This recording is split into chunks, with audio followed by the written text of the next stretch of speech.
In the last section, we discussed free play as well as the numerous life skills that are introduced and developed through play. In this section, we'll begin to look at the play itself. As we have all observed, kids play in different ways as they grow.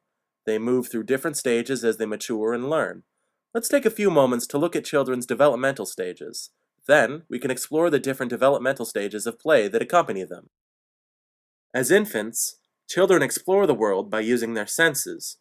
Play in this stage of development usually involves seeing, touching, listening, tasting, and smelling a variety of different things, and they begin to define their surroundings in this way.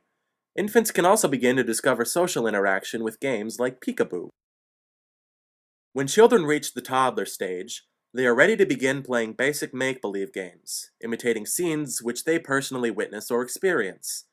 This helps them to examine different emotional scenarios within their own lives. Usually, they do not understand these emotions, nor are they ready to handle them appropriately, but through play, they can begin to explore them safely.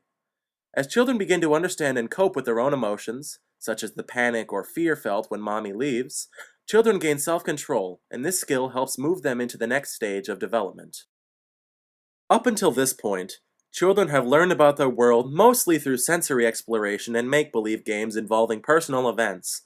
In the preschool and kindergarten years, however, children begin to explore the world outside their own realities through indirect experiences, through things like television, stories, and pictures. Their circle of awareness widens and imagination becomes a major element in their play activities. During these years, children also begin to focus on others, especially peers. They begin to realize there's more to the world than just themselves and their families. Now that we've looked at these basic developmental stages, let's examine the various stages of play. Independent play is the first stage of play. Before the age of 2, most children are perfectly content to play on their own.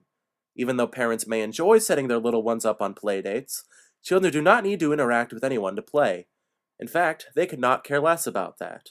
They're just happy to do their own things, and at this age, playing alone is not an antisocial act. Actually, it's very good for their development. They need to begin to rely on themselves to figure out things in order to grow their self-confidence. The next stage of play is the onlooker stage.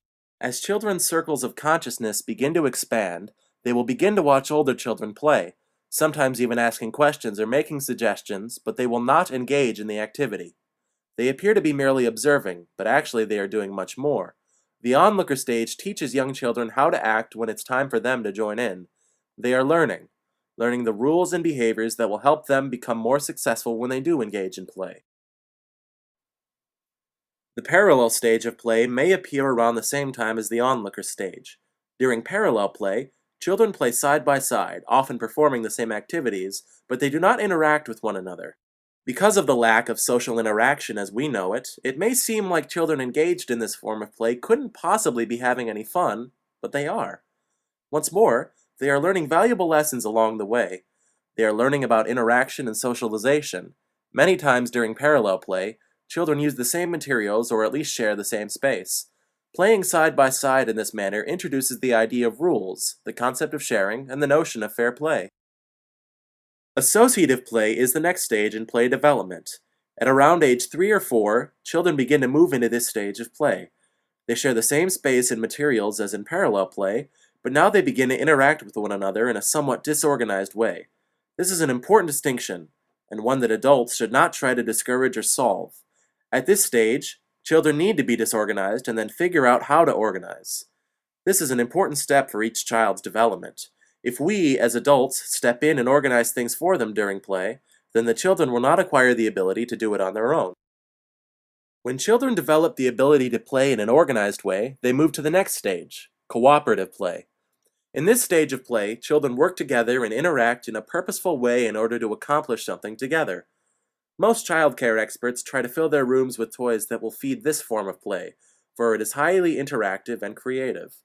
During cooperative play, children develop ways to communicate and define rules they must follow. They learn how to interact with each other socially as well as accept and respect each other's ideas. They search for solutions to problems together and question the world in which they live.